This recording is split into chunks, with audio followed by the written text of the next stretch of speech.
नमस्कार। आप देख रहे हैं प्रेस बिहार और मैं हूं आपके साथ आनंदमयी। अम्बेडकरवाद के इस नए एपिसोड में आपका स्वागत है। इस वीडियो में हम बात करेंगे भारत में आजादी के बाद अस्पृश्यताओं की स्थितियों पर अम्बेडकर के कदम के बारे में। अम्बेडकर द्वारा तैयार किए गए भारत के संविधान के अनुच्छेद 17 के तहत आजादी के बाद अस्पृश्यता को एक कानूनी अपराध घोषित किया गया।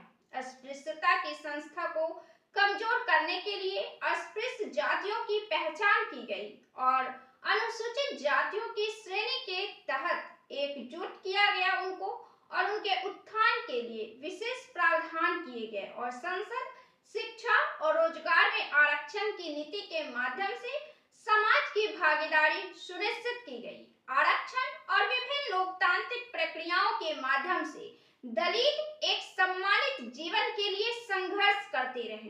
दलित आज अपने खिलाफ अत्याचार को चुपचाप सहन नहीं करते। भारत के संविधान की प्राप्ति स्वतंत्र भारत में कानून के माध्यम से करना है, जो सदियों तक नहीं किया गया था।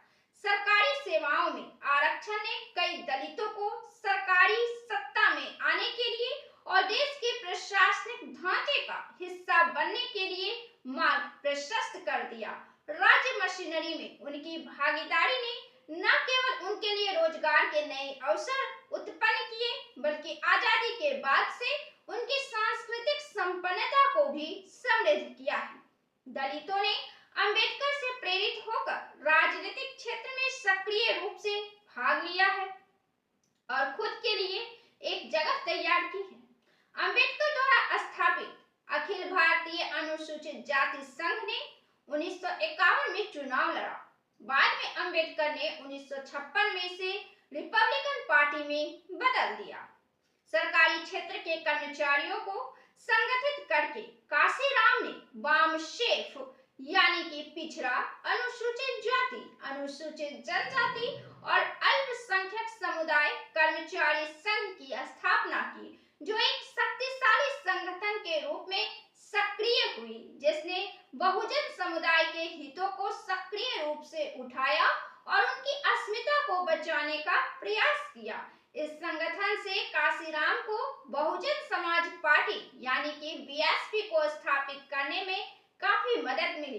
दलित राजनीतिक दलों ने असमानता के खिलाफ अपनी लड़ाई में समाज के अन्य समूहों को मिला लिया।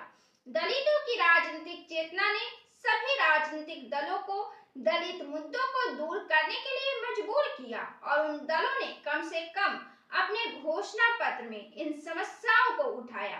आज दलित एक ताकत है जिनके साथ कोई राजनीतिक दल उपेक्षा नहीं कर सकता। भारत में राजनीतिक लोकतंत्र, वयस्क मताधिकार के साथ दलितों में राजनीतिक चेतना उभर चुकी है।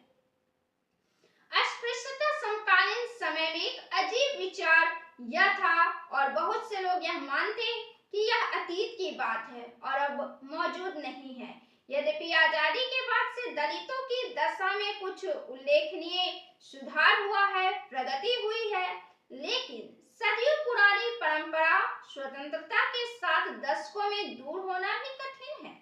अस्पृश्यता कई जगहों पर नए रूपों और अलग अलग प्रकार से जारी है। अपने एक अध्ययन में शाह एवं अन्य ने पाया कि अस्पृश्य अखिल भारतीय घटना माना जाना चाहिए। अस्पृश्यता को अखिल भारतीय घटना माना जाना चाहिए, जिसके विशिष्ट रूप और तीव्रता विभिन्न क्षेत्रों और सामाजिक ऐतिहासिक संदर्भों में काफी भिन्नता है। शाह एट अल 2006। समकालीन भारतीय समाज में अस्पृश्यता अभी भी मौजूद है, जो विभिन्न अध्ययनों में पर्याप्त रूप से दर्ज की गई है।